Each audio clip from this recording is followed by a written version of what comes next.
defense and competing. It's hard to ask for from players nowadays.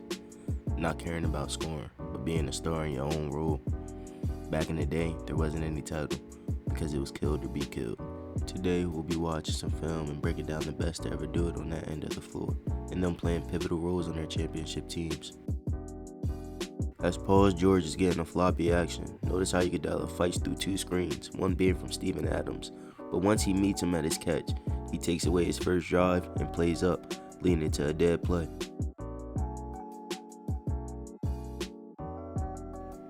Iguodala played on that side of the ball with active hands.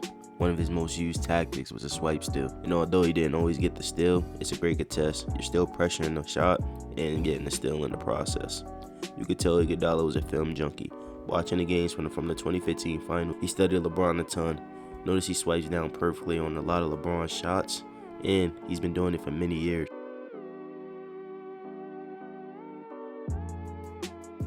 Next was his post defense against LeBron, and guarding him wide defending the post, trying to prevent LeBron going to a drop step or a spin move, because his foot would not be able to get outside of Iguodala's.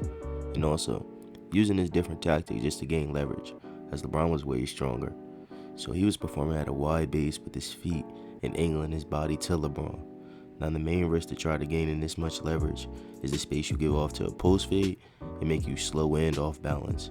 But looking at these games, Iguodala did a hell of a job moving his feet, not only with LeBron, but before he even puts it on the floor.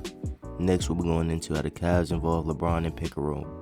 Now you may expect Iguodala to go under the screen and give a cushion on an inconsistent jumper, but it was a reason his team was #1 in defensive rating this year. Because they sag off the big, there's already David Lee at the rim and in front of LeBron, which helped Iguodala pressure the ball even more and go over top of screens. And every time he would go over those screens, he was trying to get his forearm on LeBron's hip to try to push him away from the screen. In correlation of the forearm on the hip, when LeBron drove this series, Iguodala would sometimes use a great tactic in locking arms with him, preventing push-offs.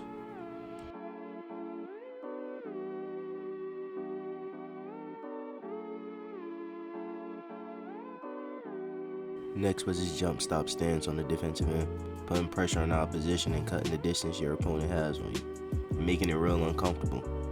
If you've been studying film and on your man all game, you know how he react to pressure, getting you a steal or two, and it wasn't just on the defensive end either.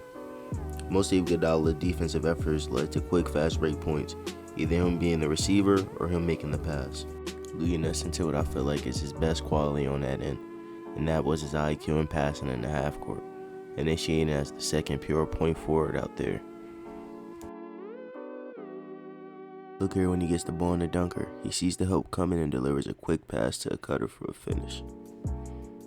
Or here when he's filling the lane on the break, he gets the up ahead pass knowing that LeBron will overplay the pass to get to an open Steph. He quickly uses a fake pass to a hard drive and finish.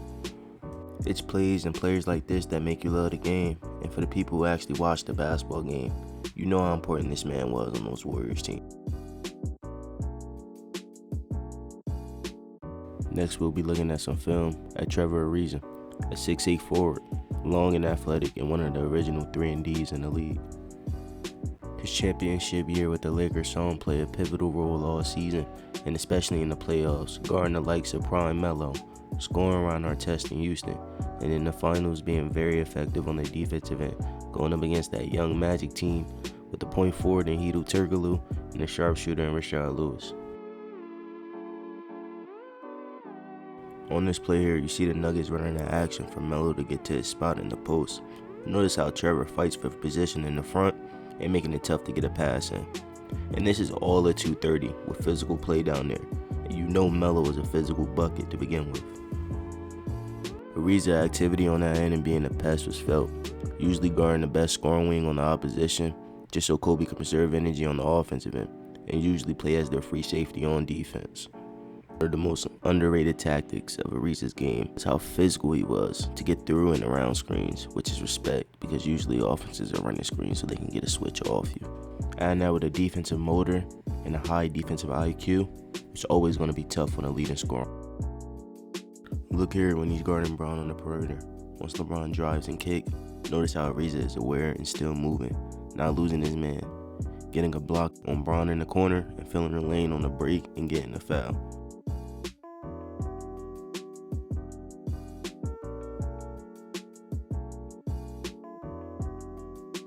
Now, while his defense was great, his offense was solid as well, playing with the motor on the offensive end and making great cuts, easy buckets, and being great on the break as a receiver and finisher. And while his three-point shot later in his career was great, back then he made them when it counted. Lastly on this list, I want to talk about Tony Allen, the stem defender and praised by some of the most highest to ever touch the rock and the hardwood. Tony Allen was a hard-nosed, up-and-you defender, giving the opposition no airspace. And the crazy thing is, with Tony Allen, he was barely in a defensive stance, usually playing straight up and similar to guys like Scottie Pippen and Gary Payton. This stance had the advantage of being able to turn and run, and that's because there's no defensive stance to break, always being in position to cut off the opposition. Allen's active hands made him great at getting steals from behind. If you beat him off the dribble, you always had a hand to get a poke at it, which takes incredible timing and IQ on that end, as well as this tactic being great in the pick and roll, going over or even icing the screen. You can get a quick poke at the ball off the ball handler's first dribble, getting off that screen to get to a jump shot, layup, or pass. To add on his defensive prowess, he was great off the ball as well, chasing around, having a high motor, and always being aware where his man was. Watch this play where Tony Allen is chasing Damian Lillard off some stagger actions and screens. He is on the outside hand where Dame takes that first dribble. Tony Allen realizes the dribble is coming off the screen and it's predictable and gets a steal from behind. As well as handoffs, Tony Allen always had active hands to blow up plays. With bigs basically exposing the ball, Tony Allen's going for that 10 out of 10 times.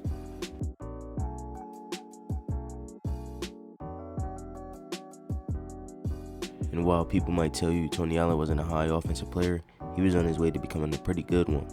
Athletic, strong, and a bully going into the paint and a developing jump shot. But because of injuries, we was robbed of what could have been on that side fully. All in all, he made reads off offensive stars, knowing what to cut and make the right play. And that's all, folks. These are my underrated championship dogs. If you enjoyed this breakdown, make sure you like, comment, and subscribe for more content.